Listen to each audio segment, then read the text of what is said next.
Salut à tous, j'espère que vous allez bien. Aujourd'hui, on va tout simplement apprendre à faire des chocos maison revisite. Alors du coup, on va passer sur la première étape pour les chocos. On va faire tout simplement la pâte sucrée qui va justement nous servir du biscuit. Et après, à l'intérieur, on viendra mettre une ganache au chocolat noir. Alors pour la pâte sucrée, vous allez avoir besoin d'un robot, si vous avez de la chance. Sinon, ça sera petit saladier et les mains. Ici, nous avons le beurre, le sucre glace, les œufs. Et après, ici, nous avons la farine, la poudre d'amande blanche ou grise, sachant que la grise, elle a quand même un peu plus de goût, donc c'est toujours mieux. La fleur de sel ou du sel fin. Mais le mieux, c'est la fleur de sel parce que comme ça, les cristaux de sel vont rester. Un bon exhausteur de goût. En fait, le sel et la vanille, ce sont des exhausteurs de goût. En fait, ça va créer un second palais. On va avoir le goût du chocolat, ça va pas forcément rester en bouche, etc. L'avantage de mettre de la fleur de sel, donc d'avoir un peu de sel, c'est que ça va faire revenir le goût du chocolat une fois qu'on aura avalé en fait. Par exemple, ça va rehausser le goût en fait, ça va accentuer, c'est toujours bien. Et pareil pour la vanille, des fois dans une pâte sucrée, vous allez voir, je vais mettre un peu de vanille pour donner un petit goût. Et en première étape, du coup, vous ajoutez votre beurre. Hop. Donc beurre froid si possible. Le sucre glace. Et après, vous prenez la palette ou la feuille, peu importe, c'est le même ustensile, et vous venez faire tourner au robot. Encore une fois, si vous n'avez pas de robot, vous prenez une cuillère, une main, enfin votre main, et puis vous mélangez à la main. Hop. Et vous mettez en première vitesse. Toujours lentement pour une pâte, parce que sinon après, ça va lui donner trop de corps, il ne faut jamais trop la travailler. Donc en première vitesse. Et là, il faut attendre que le beurre s'incorpore bien avec le sucre glace. Donc vous laissez bien tourner, là il n'y a pas de souci. Là vous voyez le beurre commence à se mélanger avec le sucre glace justement, mais c'est pas encore bon parce qu'il en reste au fond. Donc là vous avez le beurre qui est bien mélangé au sucre glace. Enfin, on peut le voir. Hein. Hop. Quand j'arrête, ça forme qu'un, tout simplement. Vous ajoutez les œufs. Et là vous faites tourner, vous allez voir ça ne va pas se mélanger. Là par exemple, hop, on peut voir que voilà. Là, on n'a pas un mélange homogène. Donc, si vous obtenez ça, c'est normal. Pour que ça devienne homogène et pour que ça forme une pâte, il faut ajouter les poudres, justement. Donc là, on a fait une émulsion. Donc la poudre, je l'ajoute en plusieurs fois. Et dès que ça commence à être mélangé, je remets de la poudre. Il ne faut jamais trop mélanger quand il y a la poudre. Hop. Et toujours à faible vitesse. Donc là, vous voyez, là, c'est mélangé. Il en reste un petit peu, mais c'est pas grave. On n'a pas besoin d'une perfection vu qu'on va remettre de la poudre. Hop. Donc, on en remet une partie, et là, j'en mets un coup. Donc là, du coup, ça commence à former une pâte, comme on peut le voir.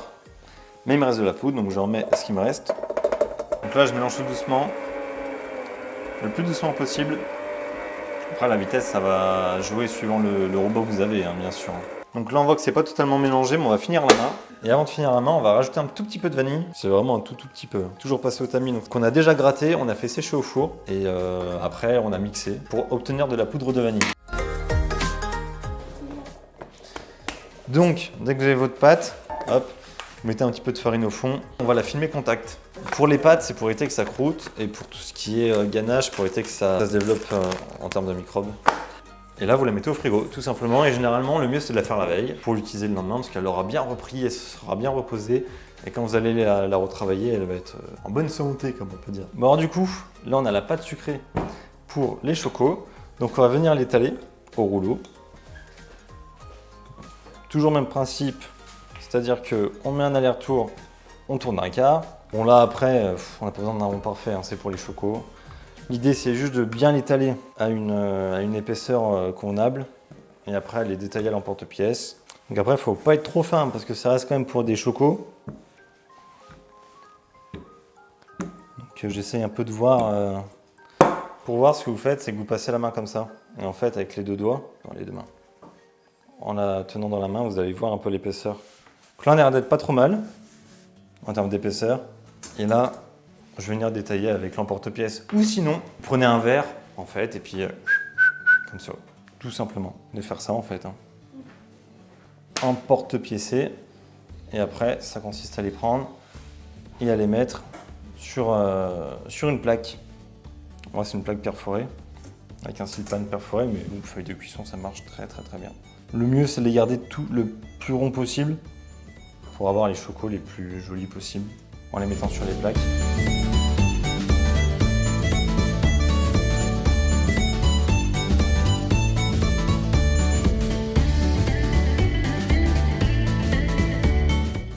Et ce que je fais, c'est que j'enfonce ça, une première partie, à 180 degrés pendant minimum 15 minutes aussi. Hop. Alors du coup, les chocos ont cuit 20 minutes. Donc hop, maintenant, ils ont refroidi un petit peu aussi. On va pouvoir les empiler. Alors vous voyez un peu l'épaisseur du biscuit. Hein. On est quand même sur une épaisseur assez commune. Après voilà, si jamais vous avez déjà goûté des chocos, faut retrouver cette épaisseur là quoi. Et on refait comme tout à l'heure.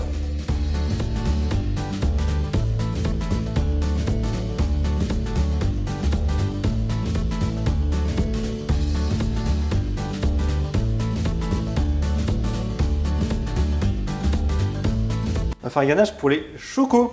Du coup, dans la casserole, il y a le sucre inverti, le glucose et la crème.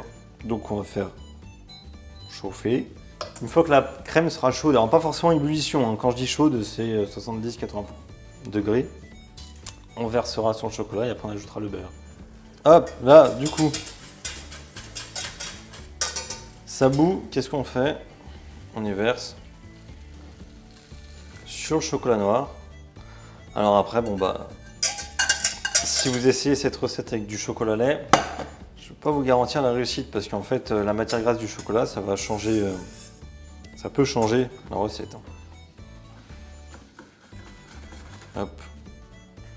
Donc là, j'ai pris un chocolat 66%. Vous pouvez monter jusqu'à 70% si vous le souhaitez. Hop.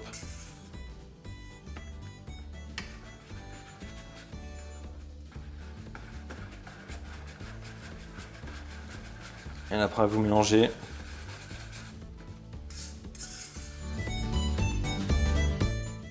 Donc là, dès que le chocolat est fondu, la ganache, normalement, elle n'est pas trop haute en température.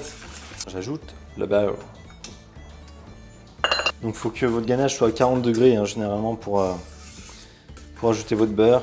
Donc là, j'ai une ganache lisse qui est belle, qui est encore un peu fluide. Trop fluide pour garnir les chocos. Donc ce qu'on va faire, c'est qu'on va la mettre au frigo et on va la surveiller. Il faut qu'elle ait quand même une teneur, hein. Faut qu'elle se tienne. Il ne faut pas qu'elle soit trop dure. Hop. Donc je la mets au frigo et généralement je pense dans 20 minutes je pourrais l'utiliser. Et au frigo. Alors du coup les amis, la ganache elle est prête. Donc ce qui va se passer, c'est que nous allons terminer les chocos. Alors pour les finir, voici un peu comment nous allons procéder. Le but c'est en fait cette partie-là soit à l'extérieur. Donc on va garnir ici. Maintenant que tout est retourné, on enlève les dessus. En plus là, sans le faire exprès, j'ai fait un nombre pair. Donc là on est vraiment bon. Et en fait on va venir appliquer une pointe. Enfin une pointe.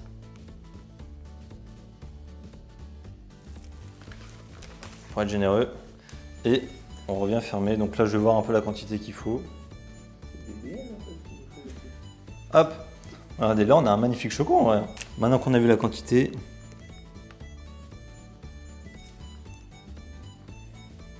mon ventre crie, j'ai faim. Vous voyez la ganache, elle n'est pas dure, si elle est encore souple. Parce qu'après, si jamais elle est trop dure, en fait, vous allez trop appuyer et puis ça risque de casser la pâte sucrée, donc c'est pas le but. Hop. Il faut faire en sorte aussi de ne pas être trop près du bord. Hop. Donc là, on peut déjà en finir quelques-uns. Donc là, à mon avis, à manger, ça va être une tuerie. Hein. Enfin, à mon avis.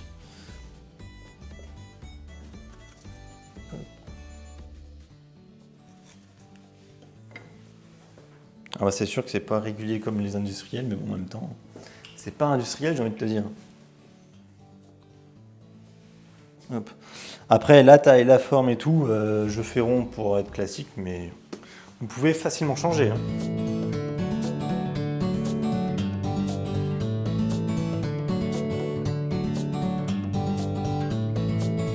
Et bien voilà, on a fini les chocos, comme quoi c'est quand même assez simple de faire des chocos à la maison. Alors bien entendu, c'est pas les chocos industriels, c'est pas les petits princes, c'est juste 10 fois meilleur. N'hésitez pas en tout cas à liker, à vous abonner et à partager la vidéo, ça me fait toujours plaisir. Mettez un petit commentaire aussi, dire le choco était délicieux. Bref, merci, bonne soirée à vous et puis bonne dégustation.